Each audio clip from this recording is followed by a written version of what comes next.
Hello, my name is Yakuto Shida, and today I'm here to showcase a little project of mine. Say hello to my little friend. This is what I like to call a super character. Now, granted, it may not be as elegant as other people's designs, and it... Moral of the story is it was my first big project, and I'm really, really proud of it. But feel free to bash it as you will, because, I mean, hey, what's life without some criticism? So I'm going to start this little tour out with sort of the individual soldier's perspective. I built this kind of like under the impression that like it could actually be used in with a PvP factions and whatnot. I mean, granted, it would almost never be fully built, and you wouldn't use light armor on the outside. Obviously, you'd use heavy armor, but light armor is a heck of a lot easier to build with. Actually, I should have just used heavy armor. Don't even know why I did that. Anyways, moving on. Imagine this pulling into some massive station or yeah, some kind of space station, and so a ramp, a large ramp coming down and making contact with this ramp, and then boom, you know, soldiers walking across the ramp, and this is all level, and they walk straight down into these little corridors, and they gather in this big room, well, slightly big room, and then all the doors shut, air rushes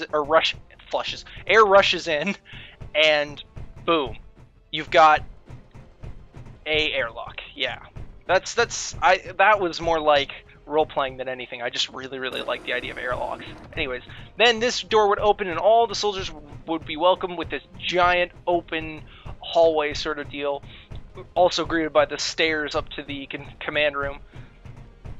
And yeah, each one of these is a individual sort of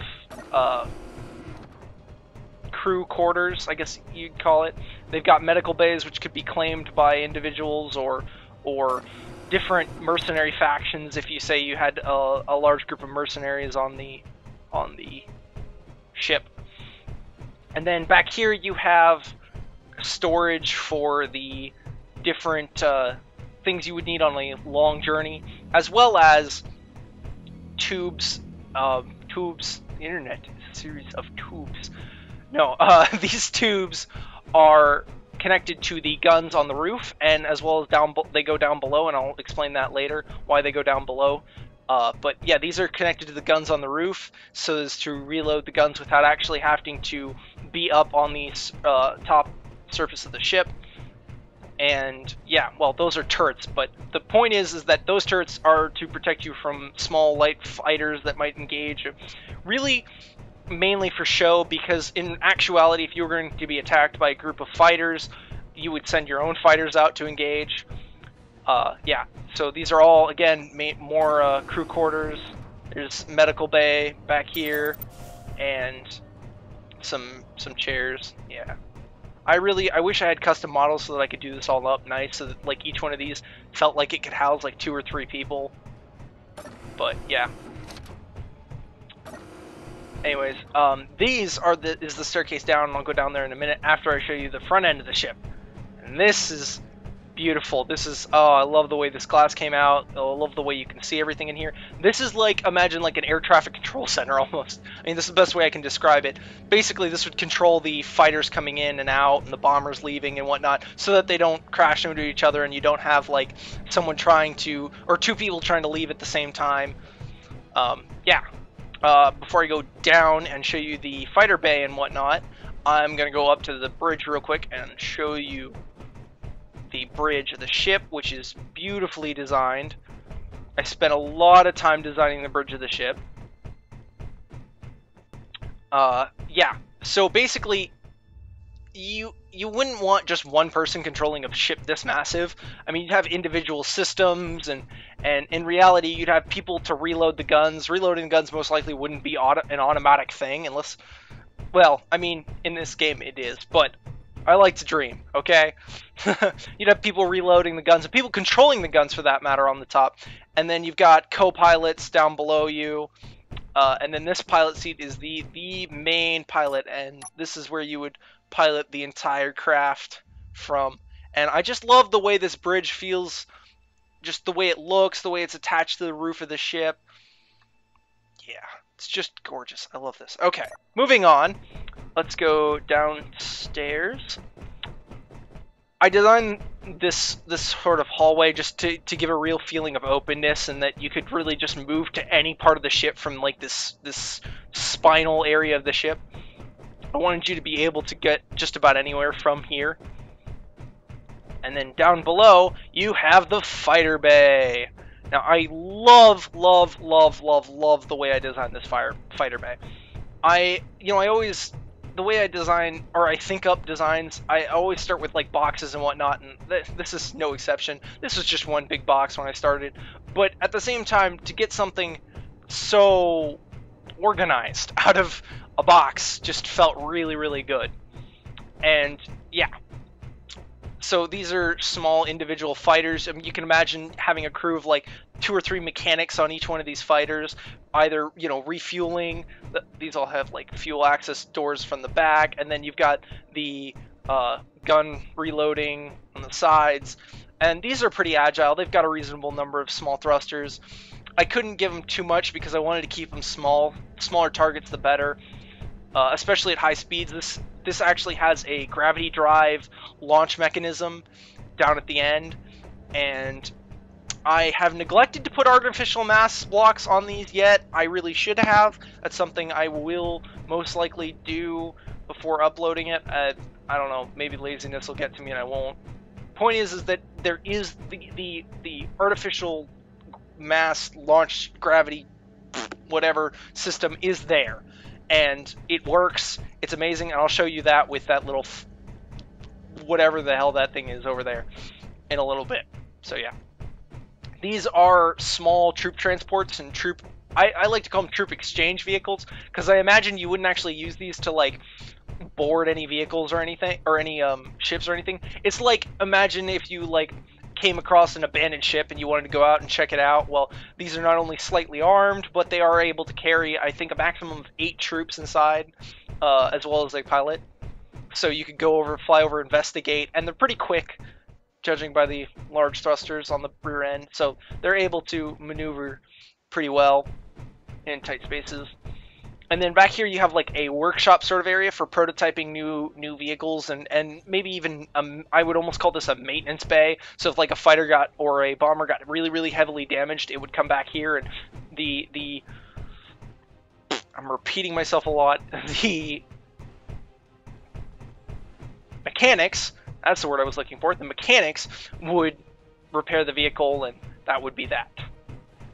Next up on the back end of the ship is the refueling station, and I really liked how this was concept, but then it didn't work out the way I wanted it to. The way I wanted it to work out is why I left so much room right here, is I wanted it to be a connector with a large cargo container and a merge block.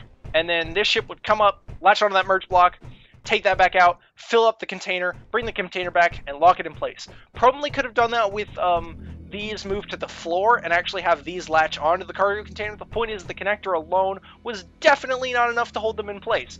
So I probably should have moved the landing gear to the floor, but there wouldn't have been nearly enough space to do that, and it just, I don't think it would have looked as clean. So instead, these are all these tubing systems are now connected to large cargo containers, so that you can move the ammo and the fuel into the large cargo containers, as well as the engines and the guns themselves from these different ports back here. The two in the middle, or these two on the sides and those two on the sides, are both fuel, and then the ones in the middle are guns. And that you can kind of see how those go back up into the top near where the storage is, and then yeah. This back here is the engine room. I probably overdid it with the engines, but the way I like to think that I designed this was so that if there was ever, like, say, a hyperdrive system, someone, I saw it on the Reddit, someone submitted a design for like a hyperdrive system so that you could jump this through like to another server. I like to think that it would require a lot of power, and thus you would need something easily this size to actually jump it to another server or another system, so to speak. And yeah, so that's why I have so many freaking reactors. The lights are actually off in here, and that makes me sad. I'm going to very quickly turn them on because I these are the one set of lights that I actually took the time to color. And engine room lights on. There we go. See, yeah, I love the red lights in here. Oh, that's just, oh, I love it. I love it. I love it. I love it. So, anyways, yeah, that's sort of how the system or this whole thing was designed. I really, really, really, really, really like the way it came out. And yeah, you've got plenty of room for more fighters. I just got kind of lazy with designing the fighters, and I spent so much time painting and everything that I just kind of designed them to just sort of fill the space that was there. And so yeah, and I almost forgot, final piece de resistance. I'm going to show you the gravity drive, which would be turned on and off from here. They're called, I just have it labeled as the accelerators. The fuel and ammo storage, I don't know what this, oh yeah, this was the landing gear. I'm actually going to delete that. The turrets, you can turn on and off and control all the turrets on the top from that one group. Engine room lights, and the accelerators. Accelerators, you will see shortly, are amazing. Jump in this. Make sure that the artificial mass block is indeed off. Now, the launch sequence starts right at about where it passes sort of that indentation in the wall. Then line myself up and go. Well, that was anticlimactic. Oh, there we go. Inertial transfers. Whee! And as you can see, we made it up to easily 50, almost 70k. So, yeah. I just really, really, really, really like the way this came out, and I wanted to share this with you guys and show it off. I will be uploading this to the Steam workshop later, and I will link it in the description below. And yeah, I hope you enjoyed watching. If you want to see more videos like this, please subscribe, and catch you later.